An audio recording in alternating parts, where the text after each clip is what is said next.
Welcome sa aming 3 Brothers Tools What's in the Box video. Ang power tool na papakita namin ngayon ay ang Makita DTD 155 Cordless Impact Driver. Brushless po ito. Check natin yung size ng box. Ang haba niya nasa 7 inches. Ang lapad nasa 3.5 inches. Ang taas nasa 8 inches. Check na natin yung laman ng box. Manual, warranty card, clip, at yung screw. Ito na yung kanyang unit. Ito ang kanyang manual.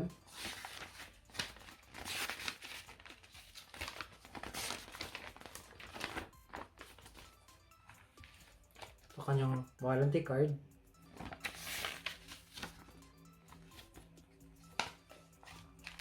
Ito kanyang hook.